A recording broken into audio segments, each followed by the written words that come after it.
No vídeo de hoje eu vou falar sobre cotas raciais em concursos públicos.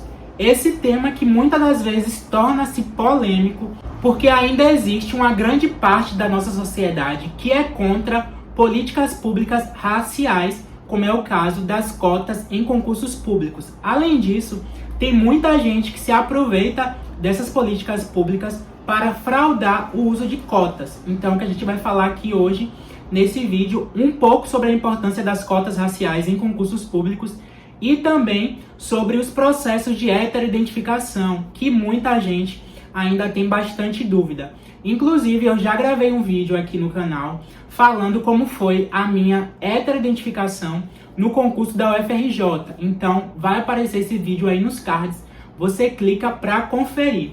E antes de dar prosseguimento aqui no nosso vídeo, falando mais a fundo sobre a importância das cotas raciais e sobre a heteroidentificação, eu gostaria de sugerir para vocês esse livro aqui, que é o Manual Antirracista, da escritora Djamila Ribeiro. Esse livro aqui que é muito famoso, ficou vários anos, várias semanas aí no topo dos livros mais vendidos no país.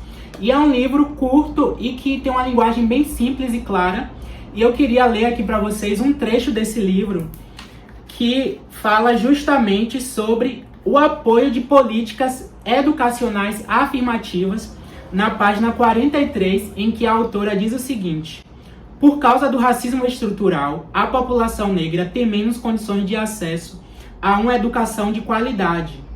Esse debate não é sobre capacidade, mas sobre oportunidades. E essa distinção que os defensores da meritocracia parecem não fazer. Ao contrário do que muitos pensam, quando se falam em cotas raciais, a gente não quer empurrar pessoas negras dentro das universidades, dentro dos concursos públicos. É mais do que isso, é uma questão de igualdade, é uma questão de a gente olhar para as nossas universidades, a gente olhar para os cargos públicos e verem que a maioria dos ocupantes desses cargos públicos, a maioria das pessoas que estão dentro das universidades são pessoas brancas. Mas por que isso? Será que as pessoas negras, elas são menos competentes, elas estão menos inteligentes do que as pessoas brancas? Não. A gente vive num país em que houve por mais de 300 anos a escravidão de pessoas negras. E mesmo após a abolição da escravatura, houve diversas políticas para impedir o acesso de pessoas negras, de pessoas descendentes de escravos, a ocuparem esses lugares como universidades, as instituições públicas, e isso foi se perpetuando ano a ano, e estamos diante de um racismo estrutural, onde a própria sociedade ela foi estruturada de uma maneira que impeça que pessoas negras ocupem certos tipos de lugares. Então eu recomendo também para vocês esse livro aqui, Racismo Estrutural, do advogado Silvio Almeida, que atualmente é ministro de Estado do governo Lula. E para resumir, o que eu quero dizer para vocês é que as cotas raciais é uma ferramenta para que a gente tenha uma equidade. Sabemos que mais de 50% da nossa população são compostas por pessoas negras, pessoas pretas e pardas, mas não é essa porcentagem que a gente vê no serviço público, nas universidades, por exemplo. Então as cotas raciais elas vêm com esse intuito de fazer com que haja uma equiparação de pessoas no serviço público, nas universidades. E essa cota racial ela não é para sempre, mas sim até a gente alcançar essa situação desejável, onde haja pelo menos aí metade de pessoas negras e metade de pessoas brancas ocupando todas essas esferas da sociedade.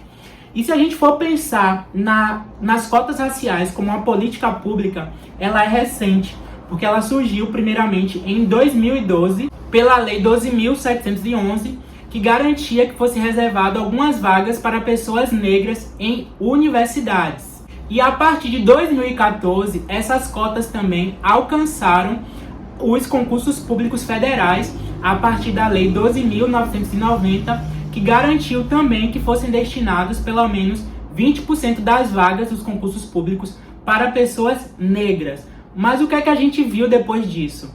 Muita gente foi contra, principalmente pessoas brancas, e aconteceu que muitas pessoas começaram a fraudar as cotas.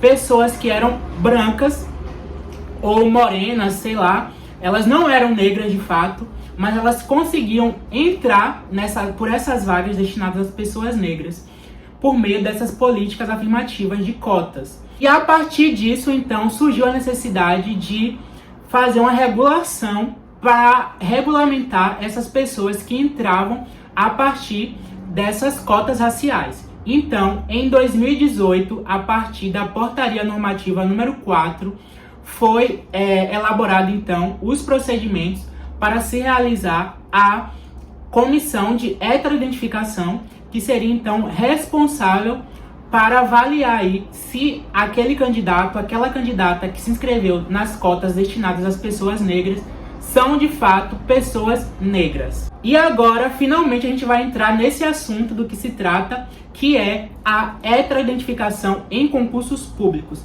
Heteroidentificação, pelo nome já temos o quê? Hétero, diferente, identificação. Então, essa identificação vai ser feita por outras pessoas, pessoas diferentes de você.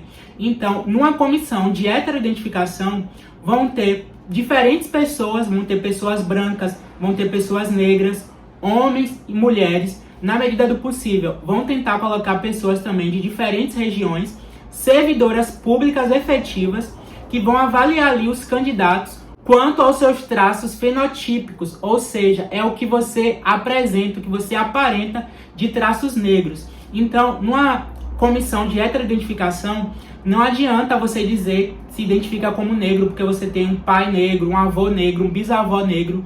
Isso somente não faz de você uma pessoa negra. Mas quais os traços negroides que você apresenta? Qual a cor da sua pele? Quais os traços do seu rosto, seu nariz, sua boca? Qual a textura do seu cabelo? São esses fenótipos que vão ser avaliados numa comissão de heteroidentificação. Portanto, o candidato que se inscrever em concursos públicos desejando concorrer a vagas destinadas a negros, ele tem que estar ciente que ele deve apresentar pelo menos algum desses traços que eu acabei de falar.